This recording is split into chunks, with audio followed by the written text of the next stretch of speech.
Okay, today we're going to be talking about emissions from a computer system. And this computer that we're going to be looking at is not using wireless, so it's not using any Bluetooth or any Wi-Fi. And we're just going to take a look at what it would be like to use this computer. We're going to be examining the electric fields and the magnetic fields. In order to do that, we have this particular meter here. This is the only meter that I own that does two things. This one does both magnetic fields and electric fields. You can tell the difference between the two by this light up here. Right now, it's giving us a reading for magnetic fields. And you can see that it's reading 2/100ths, and the units are milligauss. So it's reading in this area 2/100ths of 1 milligauss. If we change this selector here to volts per meter, we're going to be reading electric fields. And when I stop moving, you'll be able to see, I'm still moving a little, I guess. When I stop moving, you'll be able to see that the electric fields in this location are 0.0 volts per meter. All right, so now I'm going to introduce the computer and we'll see what happens. So this computer is ostensibly turned off and it's not in use. It hasn't been used in a while. And when I put this meter on top of the computer, we are showing 0.0 volts per meter. Every time I move, the meter jumps a little bit. It's a very sensitive meter, but when I'm still, it settles in on 0.0. All right, and then we're going to look at the magnetic fields.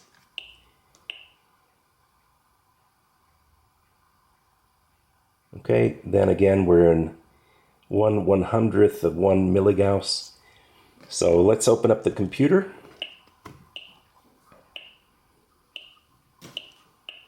And take a look at, see if there's a change.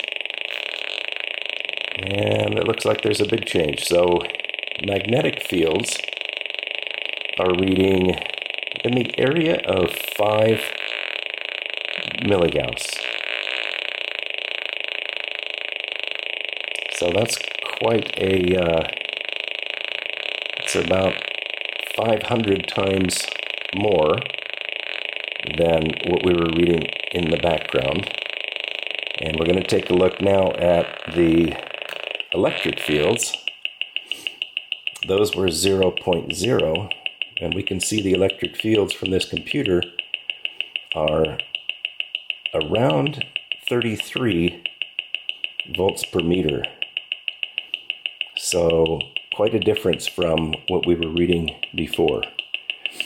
Now, what's worth noting is that when you're using the computer, your hands are going to be right in the position where the meter is right now.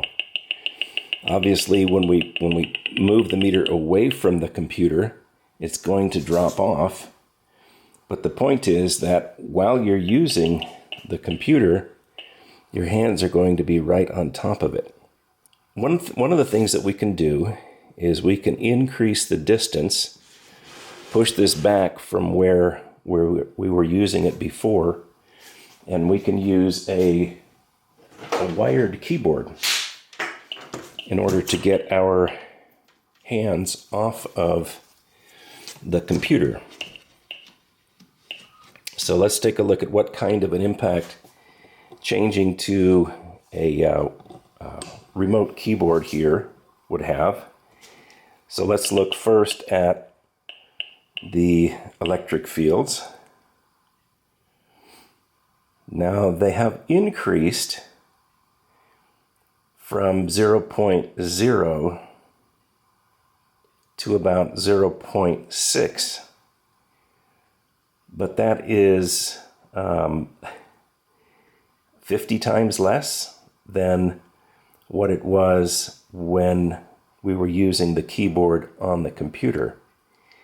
So that is the electric field component. Now if we look at the magnetic field component, The magnetic fields in this location are about 1/2 of a milligauss. So that's quite an increase from the background, but quite a bit less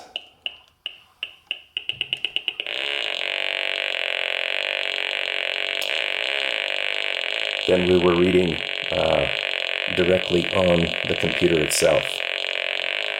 So just an indication that even though you're using a wired computer, there are still things to be concerned about if you're trying to maintain a low EMF lifestyle, namely the magnetic fields and the electric fields associated with the computer. I would maintain that no computer is safe, but we can work together to increase the safety by decreasing your personal exposure to electric and magnetic fields. Hope this has been helpful. Keith Cutter, emfremedy.com.